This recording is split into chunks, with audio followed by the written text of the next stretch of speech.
What's going on, guys? Jacob over here, coming to you with my preview and predictions of the Packers versus the 49ers NFC Divisional Round playoff game set to kick off tomorrow night. This is going to be the fourth meeting in the last decade between these two teams in the postseason. The 49ers have won the previous three, so the Packers are looking to exercise some demons tomorrow night at Lambeau Field. The Packers, obviously, are the number one seed at 13-4. The San Francisco 49ers are 10-7, and the number 6 seed after defeating the 3-seeded Dallas Cowboys last weekend, 23-17. So obviously these two teams, they go way back, all the way back to the 1990s, of course. It felt like these teams met every single year in the 1990s, and whoever won usually went on to win the Super Bowl, or at least make it to the Super Bowl. But there's certainly a lot of history here, and this is looking like it might be another all-time classic between these two teams. The 49ers and the Packers, both extremely good, well-rounded, disciplined football teams, and what other better venue to play at than Lambeau Field in January? I mean, it's going to be, 15 degrees at kickoff, 5 degrees by the end of the game. The wind chill is going to be below zero. Can't ask for anything better. Of course, if you brought your Quick Trip Big Buddy, it might be a little bit better, but I love Quick Trip. Just had to say it. But the Packers and the 49ers, this is definitely going to be a game that's won in the trenches, I think. The 49ers have a very impressive defensive front. The Packers have a improved defensive front from last time these two teams met in the playoffs, the 2019-2020 NFC Championship game. Of course, we all remember that game. The 49ers ran all over the Packers. Garoppolo only had to throw 8 passes. Of course, that game was played in Santa Clara, not in Green Bay. But still, it's hard not to remember that one, hard not to, get nightmares about that matchup and, pray that the Packers don't have a similar fate in this game, of course, because the Packers, their run defense, definitely better than it was back then, but it's still not something that I'm overly confident about. Of course, having a guy like Devondre Campbell in the middle is definitely making me feel better about that matchup, because last time these two teams met in that NFC Championship game, our starting middle linebacker was Blake Martinez, and he was notoriously slow and not good at covering the middle of the field, not good at setting the edge. And I remember rewatching some of the highlights from that game, and really, the Packers, they know it was coming, they just couldn't stop it. And it was painful watching, Blake Martinez and the rest of the Packers defensive front try to set the edge and just fail miserably. But this game is definitely going to be a game where, that matchup is going to make a huge difference. If the 49ers have any sort of effectiveness at running the ball, it's going to greatly improve their chances at winning this game. The more you keep the ball out of Aaron Rodgers' hands at home, the much better chance you have to win this football game. And of course, it's going to be cold. It's going to be a little bit windy, so throwing the football is not going to be as easy as it would in a dome or in San Francisco if this game is being played on the road. But of course, Aaron Rodgers is Aaron Rodgers. It does not matter what the weather conditions are like. He is going to excel at throwing the football. He's going to be able to make plays and hopefully keep the Packers in this game should they fall behind.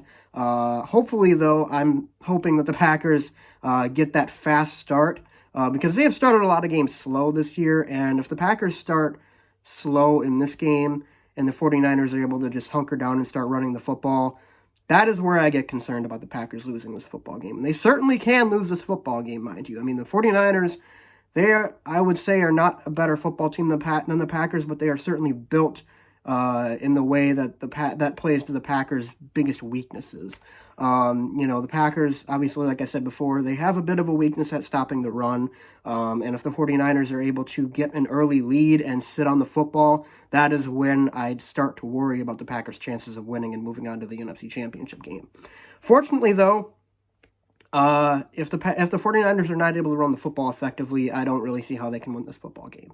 Jimmy Garoppolo is an all right quarterback, and I have been someone who has not, thought of Jimmy G as a bad quarterback. A lot of people like to hate on him. A lot of people like to, say, oh, he's just not good. He's not the answer, whatever. I think in the right circumstances, he is an extremely effective quarterback, but the circumstances that are going to be occurring at Lambeau Field tomorrow night when the weather is cold and Jimmy G is nursing that broken thumb and injured shoulder, it's not a good mix for him. So if the 49ers are going to have to throw the football 25, 35 times, it's not going to bode well for them because Jimmy G is banged up, and the cold obviously makes injuries a little bit worse. The hits sting a little bit more.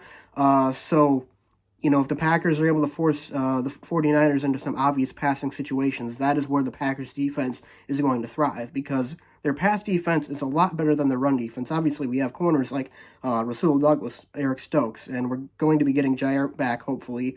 He's listed as questionable for this game. I'm hoping that he comes back and plays. I'm assuming that he will. I'd say he's probably going to get about 30, 35 snaps or so, depending on what's going on in the football game. If the Packers need him, he'll probably play more. If they don't need him, he'll probably play less. Still is in doubt, I guess, for whether or not he plays, but I'm hoping that he is able to go because he is obviously a big improvement over having Chandon Sullivan there. Not that Chandon Sullivan has been bad for the Packers, but still. The Packers secondary, definitely their strength on defense, and if you can force the 49ers to throw the football, the odds of the Packers winning this football game go up tremendously. On the offensive side of the ball for the Packers, though, I mean, the 49ers, they can stop the run. They can get pressure with 4 men, and it's going to be up to the Packers' offensive line on that side of the ball. And if they can handle their weight, if they can hold their own, the Packers are going to be looking pretty good. Now, I'm hoping for the Packers that David Bakhtiari is going to be able to play. He's listed as questionable on the injury report. They're saying that he's going to have to do a pregame workout to make sure that he's ready to play. Of course, he did play 27 snaps a couple weeks ago in the regular season finale versus the Lions. But getting him back would be really huge. I mean, he looked like David Bakhtiari against the Lions in the 27 snaps he played the other weekend. But if he's not able to go, I'm still feeling pretty confident in the Packers' offensive line because they have weathered through a lot of injuries this season. And Yosh Nijman, who was the replacement for David Bakhtiari this season, held his own against Nick Bosa in that Week 3 matchup, and I would be confident in him to hold his own again because he has been really, really effective backing up Bakhtiari, and I'm hoping that in the future there is a role for Yosh Nijman on this offensive line because I really, really like his potential. I really, really like what he did filling in for some injured starters this season. But Packers are going to be getting Billy Turner back as well. They're going to be getting Randall Cobb back.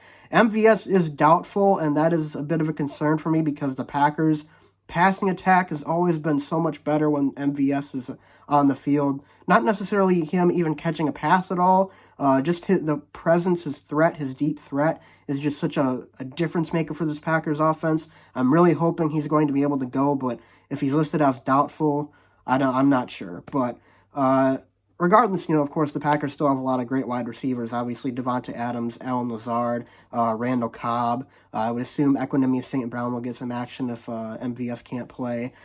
This Packers offense, they have a lot of weapons. A.J. Dillon, Aaron Jones. But, obviously, like I said before, I think the key for this offense is just getting out to that fast start. If the Packers win the toss in this game, usually they defer. I would hope the Packers take the ball to start, and they try and score a touchdown on the first drive. They just try and march right down the field, go maybe hurry up, go no huddle, get out to that quick 7-0 lead and put pressure on the 49ers.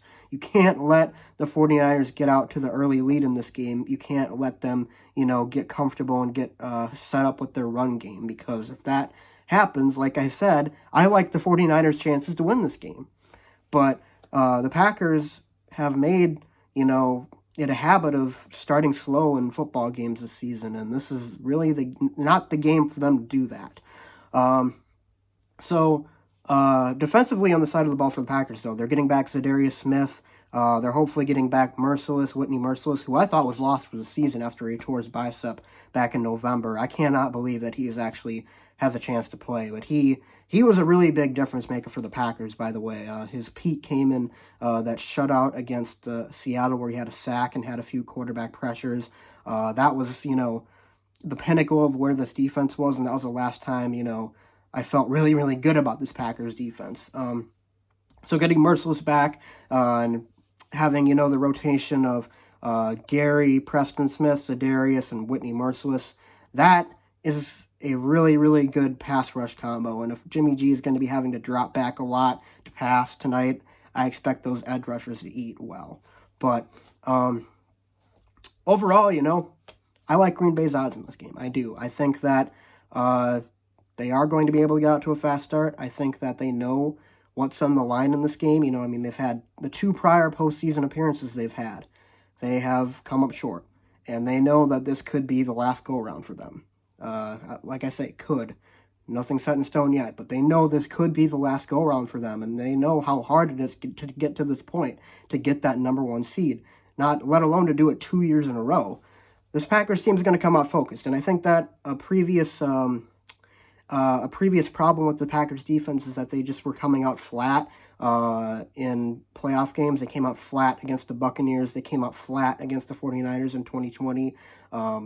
I don't think that they're going to come out flat in this game. I think they know what's on the line. I think that they're going to come out with, as Matt LaFleur would say, they're piss hot. And if that happens, then I think this game could get pretty ugly for the 49ers.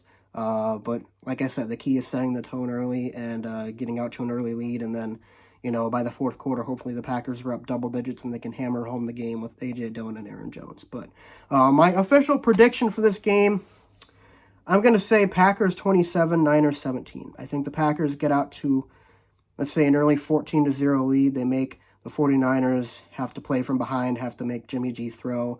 49ers try to make it close, but in the end, it's not enough, and the Packers move on to their 3rd straight NFC Championship game. And hopefully the 3rd time's a charm, because this team, of the last 3 seasons, to me, is definitely the best, and they're getting everybody back at the right time. So, anyways, guys, that's all I got to say in this video. Hope you guys enjoyed this preview and predictions. Leave a comment in the comment section below. I do want to know what you guys think of my predictions and what your prediction for this football game is going to be. I got the Packers 27-17. What do you think? Leave a comment in the comment section down below. Be sure to leave a like and subscribe, and I'll see you guys next time. Go Pack, go.